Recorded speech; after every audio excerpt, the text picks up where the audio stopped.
Гипертония – артериялардағы қан қысымының тұрақты жоғарылауы.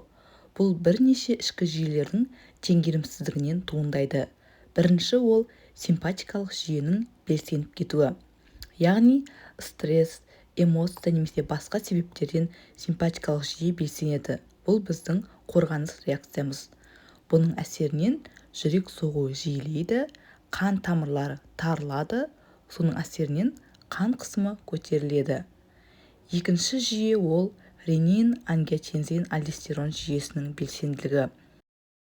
Бұл кезде бүйрек жеткілікті қан ала алмаған жағдайда ренин бөледі, ал рениннің әсерінен ангиотензин 2 түзіледі.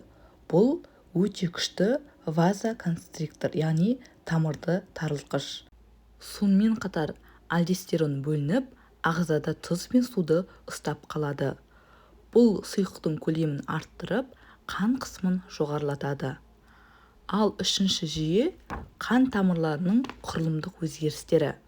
Уақыт өте келе артериялар өзінің серпімділігін жоғалтады. Тамырлардың қатаюы бұл артериосклероз деп аталады. Бұл жағдайда қан жүретін саңылау тарылып, қысым өседі. Төртінші жүйе бүйрек қызметінің бұзылуы. Бүйрек қысымды тұрақты ұстауда маңызды рөл атқарады. Егер бүйрек зақымданса, су мен натрийдің шығуы нашарлайды. Сұйықтық ағзада жиналып, қысым көтеріледі. Ағзада қысымның көтерілуі ол жай ғана жүрек көп қанды айдап жатқандықтан емес.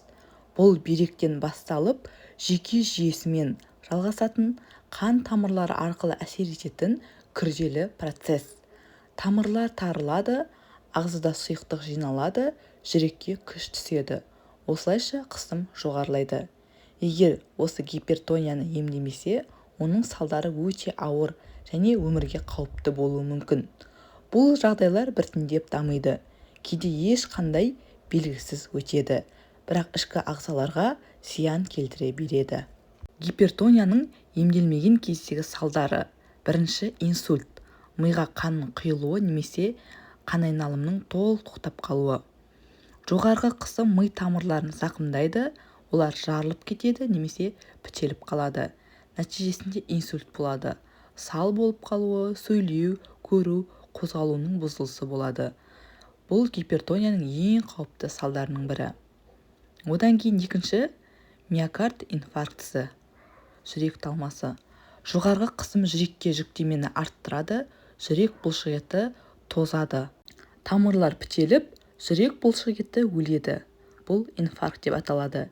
Жиі өлімге әкеледі, немесе адамның мүгедектік жағдайына дейін душар болуына себепкер болады. Үшінші салдары жүрек жеткіліксіздігі. Жүрек ұзақ уақыт қысыммен жұмыс істеген соң әлсірейді. Ағзаға қан жетпейді, адам ентігеді, ісініп, тез шаршайды. Төртінші салдары бүйрек жетіспеушілігі. Қан қысымы жоғары болса, бүйрек тамырлары тарылып, фильтрация бұзылады. Яғни бүйректің сүзгілік қызметі төмендейді. Ағзада уыттар шықпайды, бүйрек біртіндеп өледі. Адам диализге немесе бүйрек трансплантациясына мұқтаж болады. Бесінші салдары көру қабілетінің төмендеуі немесе соқырлық. Гипертония көздің тор қабығын, яғни сетчаткасын зақымдайды. Бұл гипертониялық ретинопатия деп аталады. Адамда көру бұзылады, қара дақтар пайда болады, тіпті соқыр болып қалуы мүмкін.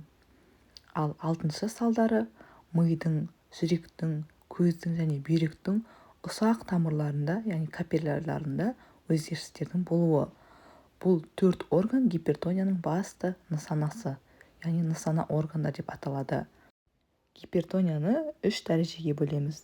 Бірінші дәрежесі ол систолалық қысымның 140 пен 159 сынап бағанасының аралығында болуы. Ал төменгі диастолалық 90 мен 99-ның арасында болады. Екінші дәрежесінде систолалық, яғни жоғарғы 160 пен 179-ның арасында, ал диастола 100 пен 109-ның арасында болады.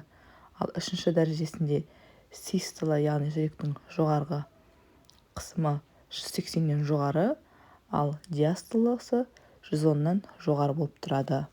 Гипертонияға көбінесе әкелуші факторлар тұзды тағамды көп жеу, артық салмақ, қимылдың аздығы, стресс, темекі, алкоголь қолдану және генетикалық бейімділік жатады. Осы себепті әрбір 30 жастан асқан адам қан қысымын бақылап отыруы керек. Көп жағдайда гипертония белгісіз болады, бірақ кейде бас ауруы, бас айналуы, көрудің бұзылуы, жүрек соғуының жиілеуі, құлақтағы шуыл болуы мүмкін. Гипертониясы бар адамдар күнде үйде қан қысымын тонометрмен өлшеп отыру қажет. Таңертең және кешке күнде бір уақытта өлшеп, оны күнделікке жазып отыру керек, немесе дәптерге жазып отыру керек. Егер 3 күн қатарынан қысым жоғары болса, міндетті түрде дәрігерге көріну қажет.